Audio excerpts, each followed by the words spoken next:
Hey, what's up, y'all? It's Dr. Paul with another mail call.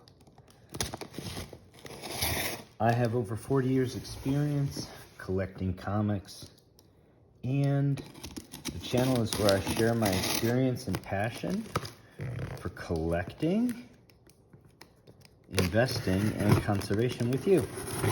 So, happy to have you here with me today. Really appreciate all the viewers, especially those that are hitting that like button, subscribing to the channel, sharing it with others. Today we have a very special book, and I'm super excited about it. This is a big key. It's considered a grail by many. I'm happy to be opening it on camera today. And it's got MCU.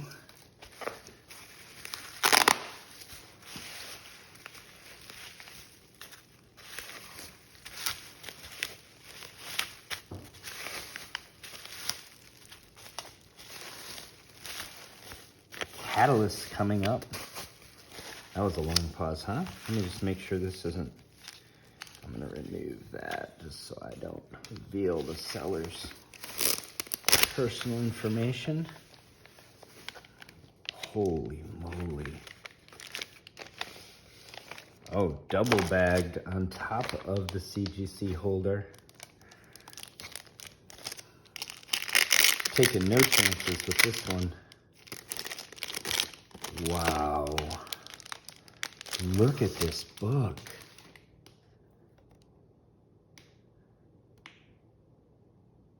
What a stunning copy. That's how we do it right there, boys and girls. What a great book. Well, as I like to say, what is it and why do we care? This beauty is Journey into Mystery number 85. It's in CGC 6.0 with off-white to white pages. It's the October 1962 issue with the lead Thor story written by Stan the Man Lee, penciled by Jack King Kirby.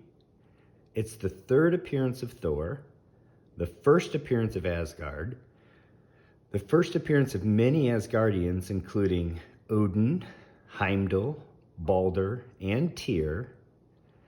It's also technically the first appearance of Jane Foster. Now, I know canon is her first appearance is issue 84, but in issue 84, Dr. Blake's nurse's name is Jane Nelson.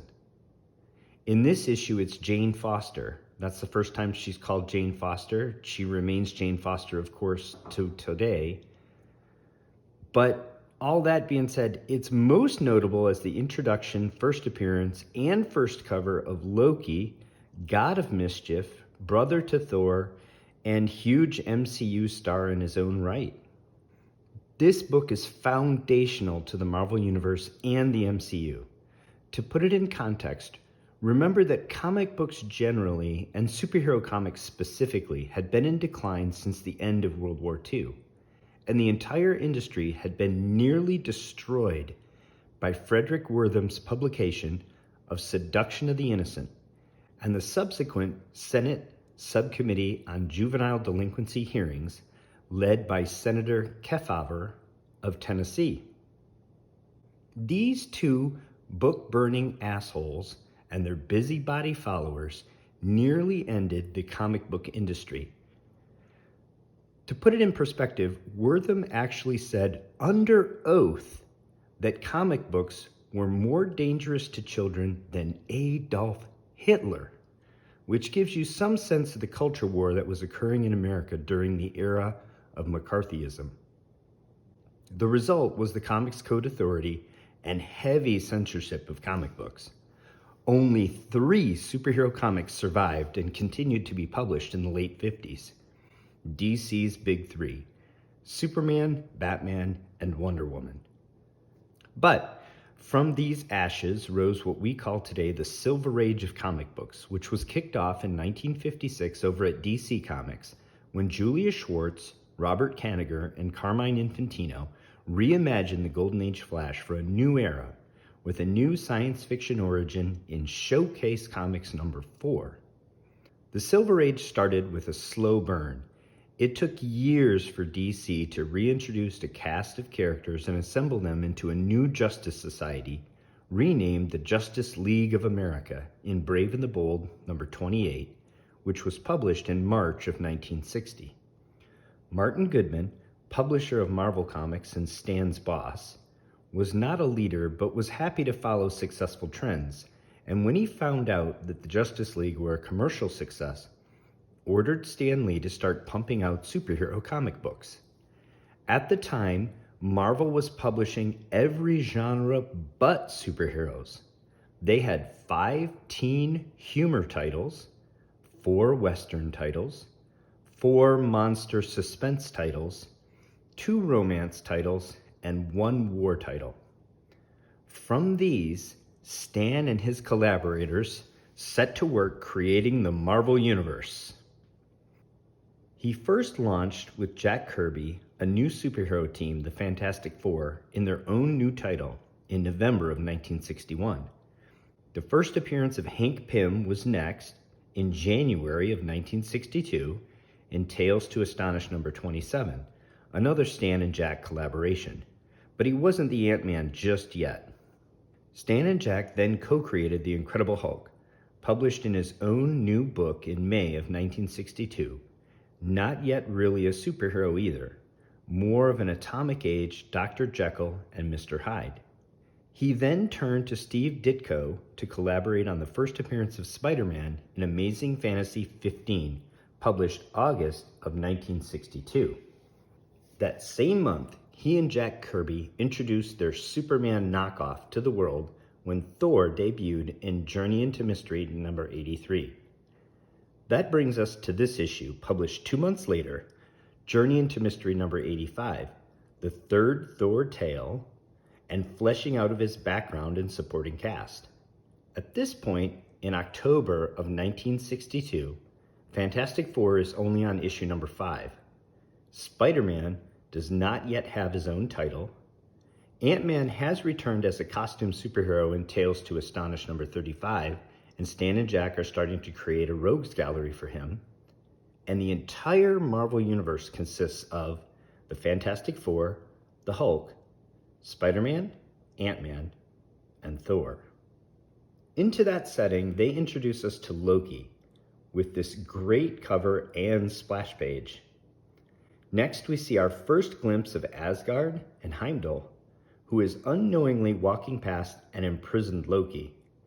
We see Loki's cunning in tricking Heimdal to shed a tear on his behalf so that he may be freed, and he immediately sets to work making mischief and plotting revenge on Thor, whom he blames for his imprisonment. He tracks Thor to Earth by virtue of tracking his Uru hammer, and there creates trouble in New York City to bring Thor to him. He then reveals himself to Thor and declares his intentions for vengeance, and we learn that Jane Foster is smitten with the dashing form of Loki. We all know Stan loved to create love triangles, and he establishes several with Thor and Jane Foster over the years. Loki challenges Thor to a battle, knowing that his honor will not allow him to decline, and hoping to trick him. Antics ensue, with Loki endangering New York City bystanders and landmarks, who noble Thor must save before he defeats Loki, by causing him to fall into the Hudson River, where we learn his magic powers don't work in the water. Thor saves him before banishing him back to Asgard, and the story wraps up with Jane ironically and wistfully wishing for a more exciting life for herself and lame old Dr. Don Blake. There are 1,384 universal copies of Journey into Mystery number 85 in the CGC Census, with a median grade of only 4.5, making this 6.0 a high-grade copy, charting in at the 24th percentile.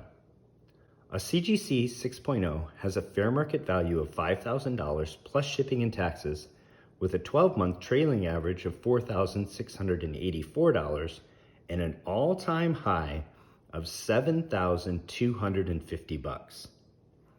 Of note, there has been a lot of recent volatility in this book. In the trailing 12 months, this book in a 6.0 has sold as low as $3,720 and as high as $5,400 plus shipping and taxes. I paid $4,750 plus shipping and taxes in a negotiated counteroffer for this beauty on eBay. That is a slight discount to the current fair market value and approximately 35% discount to the all-time high. I think that's a great entry point on this blue chip book from the very early Marvel Age, from the definitive creative team of Stan Lee and Jack Kirby, with the ultimate Thor antagonist and anti-hero Loki, who has a great first appearance and first cover in this issue. With Loki's Season 2 providing a potential catalyst, I think we can see this book retest all-time highs and potentially set new highs in the relatively near future. Add in the relative scarcity of this book, especially in high grade, and it's obvious why I was keen to add a copy to my personal collection in this current bear market. And I really couldn't be happier with this beauty. Well, I hope you enjoyed this video on this blue chip Marvel Silver Age key.